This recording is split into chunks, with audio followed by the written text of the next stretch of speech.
નમસ્કાર મિત્રો. ગુજરાત સરકારની કોઈ પણ જે છે એ ભરતી બહાર પાડવામાં આવે છે તો એની અંદર પાસ થવા માટે તમારે મિનિમમ 40% માર્ક્સ લાવવા અત્યારે કમ્પલસરી છે. તો હવે તમામ સ્પર્ધાત્મક પરીક્ષાઓમાંથી 40% જે આ ફરજિયાત છે એ નિયમ રદ કરવા અંગે મોટા સમાચાર સામે આવી રહ્યા છે. એના વિશેની સંપૂર્ણ ચર્ચા આપણે આજના આ વિડીયોની અંદર કરવાના છીએ. Constable, PSI, GPSC, CC, panchayat ભરતી બોર્ડ દ્વારા જે પણ ભરતીઓ કરવામાં આવે છે એ તમામ ભરતીઓ માટે જે છે એ 40% વાળો નિયમ જે છે એ અત્યારે ફરજિયાત છે. તો એના માટે એક પહેલા ન્યૂઝપેપર કટિંગ છે એ જોઈ લઈએ. એના પછી આપણે આગળની ઇન્ફોર્મેશન જોઈશું. સરકારી નોકરીની તકમાંથી પણ દૂર કરવાનો કારસો વિધાનસભામાં ગાજો. જીએડીએ કટ ઓફનું મેરિટ 35%નું જે છે એ 40% કરતા આદિવાસી યુવાનો જે છે એ નોકરીમાંથી બાકાત. કોંગ્રેસના નેતાએ કહ્યું, પોલીસની ભરતીમાં 2500 યુવાનો વંચિત રહ્યા. આવા નિર્ણયો કોણ લે છે? એટલે કે જે તમામ ઉમેદવારો માટે જે છે એ પાસિંગ ધોરણ પહેલા જે છે એ 35% હતું, એને જે છે એ વધારી અને 40% કરવામાં આવ્યું છે. એના કારણે જે છે એ ઘણા બધા યુવાનો જે છે એ નોકરીથી વંચિત રહ્યા છે. અહીંયા જે છે એ આદિવાસી યુવાનોની વાત કરેલી છે. તો એવા જે છે એ 2500 કરતા પણ વધારે યુવાનો જે છે એ આ 40% વાળા નિયમના કારણે જે છે એ ભરતીની અંદર ફેલ રહેલા છે. આપણે થોડીક મોટી ઇન્ફોર્મેશન મેળવી લઈએ તો વિધાનસભામાં રાજ્યપાલના સંબોધન પરની ચર્ચાના છેલ્લા દિવસે સરકારી નોકરીઓ માટે ઉપલબ્ધ થતી તકમાં પણ એસસી, એસટી અને ઓબીસી વર્ગના યુવાનોને દૂર રાખવાનો મુદ્દો ઉઠ્યો હતો. કોંગ્રેસના નેતા તુષાર ચૌધરીએ રાજ્યના સામાન્ય વહીવટ વિભાગ જીએડીએ સરકારી ભરતીઓમાં અનામત વર્ગના ઉમેદવારોની પસંદગી ન્યૂનતમ કટ ઓફ 35%થી વધારી 40% કરતા આદિવાસી યુવાનોને અન્યાયથી રહેવાનો રાવ નાખી હતી.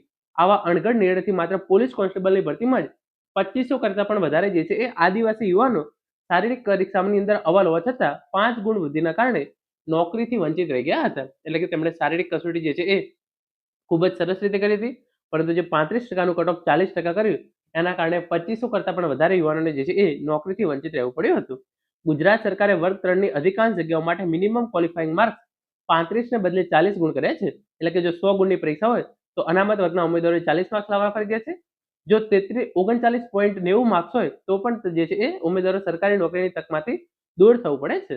કોંગ્રેસના નેતાએ રાજ્યપાલના સંબોધન પરની ચર્ચામાં આક્ષેપ કરે કે આવા નિર્ણયો કોણ લે છે? આદિવાસી યુવાન શારીરિક રીતે સક્ષમ હોય છે, આથી કસોટીમાં ઉચ્ચ ગુણાંક થતા અનેક પ્રકારના અભાવોની વચ્ચે લેખિત પરીક્ષાની તૈયારીમાં 0.10% ઓછા માર્ક્સ આવે તો પણ સ્પર્ધામાંથી બહાર કરી દેવાય છે, જે અન્યાય છે. તો એસસી, એસટી, ઓબીસી અને જનરલ તમામ કેટેગરીના ઉમેદવારો માટે જે છે એ હવે પાસ થવા માટે 40% માર્ક્સ કમ્પલસરી કરવામાં આવે છે. તો એના માટે જે છે એ ઘણા બધા ઉમેદવારો નોકરીમાંથી જે છે એ વંચિત રહી જાય છે. એની અહીંયા જે છે એ વાત કરેલી છે. આગળ જે સમાચાર મેઇન છે એ તમે જોઈ શકો છો. સ્પર્ધાત્મક પરીક્ષામાં 40%ની અનિવાર્યતા 40% ગુણની અનિવાર્યતાને ઠરાવ જે છે એ રદ કરવા માટે માંગણી કરી છે. ધારાસભ્યોએ મુખ્યમંત્રીને પત્ર લખી આ બાબતે જે છે એ રજૂઆત કરી છે. આદિવાસીના પ્રતિનિધિત્વને ભૂંસવાનું પગલું સાબિત થશે. સ્પર્ધાત્મક પરીક્ષાઓમાં લાયકાત માટે લઘુત્તમ 40 ગુણની અનિવાર્યતાનો ઠરાવ સામાન્ય વહીવટ વિભાગ દ્વારા જે છે એ કરાવે છે.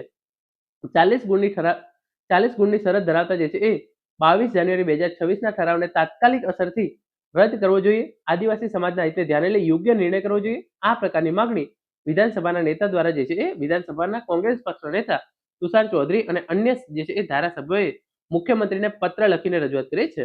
પત્રમાં જણાવ્યું છે કે જે છે એ જે પ્રમાણે અનામત આપવામાં આવી છે તો તમામ લોકો માટે જે છે એ 40%નો જે નિયમ લાગુ કરવામાં આવશે તો જે છે એ ઘણા બધા ઉમેદવારો જે છે એ મળશે નહીં. કાયમ માટે આ બાબત જે છે એ ખતમ કરશે. લાયક ઉમેદવાર ન મળવાના કારણે ટેકનિકલ બહાને જો જગ્યાઓ ભરાતી નથી તો ભવિષ્યમાં આ સરકાર આઉટસોર્સિંગ કે કરાર આધારિત ભરતીથી જે છે એ તે જગ્યાઓ ભરે તેવી શક્યતા છે, જેમાં આરક્ષણનો કોઈ લાભ મળતો નથી. તો ઇન શોર્ટ જે છે એ આ ધારાસભ્યનું એવું કહેવું છે કે સરકાર દ્વારા જે છે એ 35%થી નિયમ વધારી અને 40% જે છે એ કરવામાં આવે છે. તો એના કારણે જે છે એ ઘણા બધા યુવાનોને જે છે એ નોકરી મળશે નહીં અને ઘણી બધી જગ્યાઓ જે છે એ ખાલી પડશે. તો ધીરે ધીરે સરકાર જે છે એ પછી એમની જગ્યાએ જે છે એ કાયમી ભરતી નહીં કરે અને આઉટસોર્સિંગથી પછી આ રીતે જે જ્ઞાન સહાયક લાવ્યા હતા, શિક્ષણ સહાયકની જે છે એ તમામ જે છે એ કરવામાં આવે છે એવું જે છે એ કરી દેવામાં આવશે. શાળા સહાયક એટલે કે 11 મહિનાની કરાર આધારિત નોકરી જે છે એ તમામ યુવાનોને આપશે. એ જે છે એ બહુ જ ખરાબ બાબત કહી શકાય. તો મિત્રો આ હતો આજનો વિડીયો. આશા રાખીએ છીએ કે સરકાર દ્વારા જે છે એ ટૂંક સમયની અંદર આ નિર્ણય જે છે એ રદ કરવામાં આવે. Thank you so much for watching.